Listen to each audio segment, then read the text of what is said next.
Čaute, volám sa Maťo. Už od malička som vedel, čo bude v mojom živote najdôležitejšie.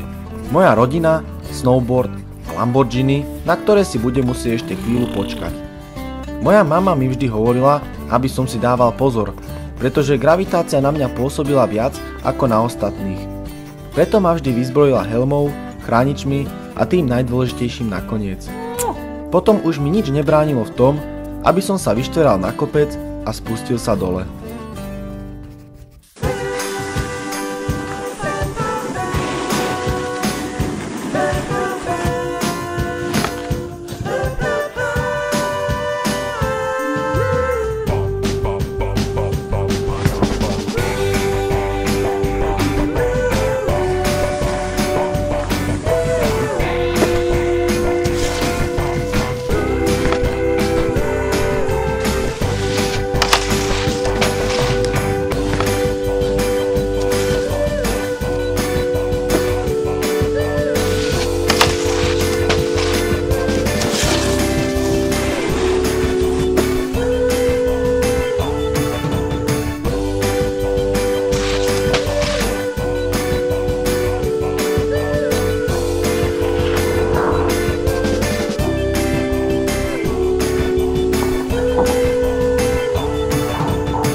V dospelosti ale nie je vždy všetko také, ako sme si v detstve predstavovali.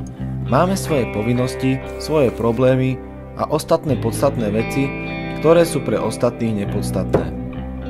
Zoberme si napríklad toho muža v rohu. Tiež som v podstate ako on. Som v krčme od rána do večera a nemôžem robiť to, čo v skutočnosti chcem. Chcem byť na svahu a piť čaj z mojej obľúbenej termosky. Chcem si naleštiť svoju najlepšiu dosku na svete. Chcem opäť počuť zvuk zapínajúcich klipsní. Chcem si užívať ničím nerušenú jazdu dole kopcom. Proste chcem.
Aj keď momentálne nerobíš to, čo ťa baví, je dôležité, aby si bol mysel spojený s tým, čo ťa naplňa. A koniec koncov, to moje Lamborghini na mňa stále niekde čaká.